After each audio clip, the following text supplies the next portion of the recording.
Bonjour et bienvenue dans cette nouvelle vidéo. Alors aujourd'hui on va voir ensemble les différentes manières de traduire avoir l'air. Comment traduire cette expression en allemand, avoir l'air, ça a l'air bon, ça a l'air bien, ça a l'air de t'aller, etc. Donc on va voir différents exemples pour traduire cette expression. Mais avant de démarrer, je te rappelle que tu peux télécharger mon guide pour apprendre l'allemand en 5 minutes par jour, tout plein de conseils pour débuter dans ton apprentissage de l'allemand, pour bien apprendre, des conseils de méthodologie, des petits conseils que moi j'utilise au quotidien et qui vont t'encourager dans ton apprentissage de l'allemand. Donc ne reste pas tout seul et télécharge ce guide. Il y a un lien juste en dessous dans la description de cette vidéo. Tu arrives sur mon site, tu donnes ton prénom, ton email pour que je puisse t'envoyer tout ça directement dans ta boîte de réception. Alors comment traduire avoir l'air en allemand? Déjà, il y a le verbe aussehen. Attention, un verbe séparable. Hein. Sehen, c'est voir. Et aussehen, c'est avoir l'air de. Par exemple, es sieht gut aus. Es sieht gut aus. Oh, es sieht lecker aus. Quand tu reçois un repas, wenn du ein Essen bekommst, und, oh, das sieht aber lecker aus. Et on voit bien ici que c'est un verbe à particules séparables puisqu'on a le aus qui arrive à la fin.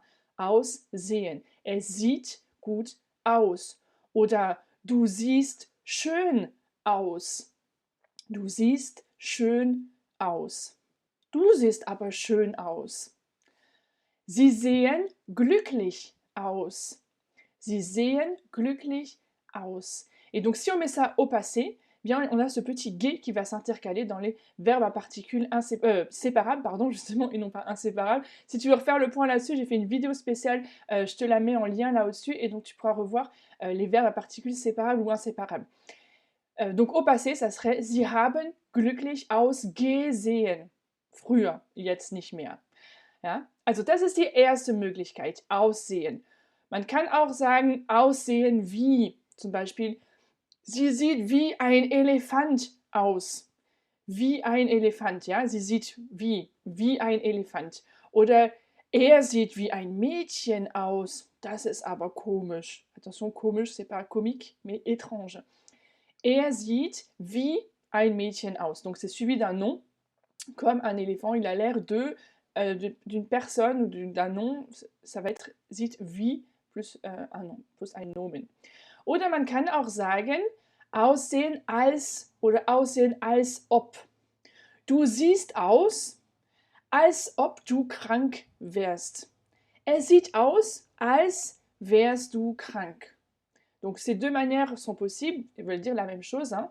Le als ob, et du coup le wärst, le verbe arrive à la fin, ou bien als, et du coup le verbe arrive tout de suite après.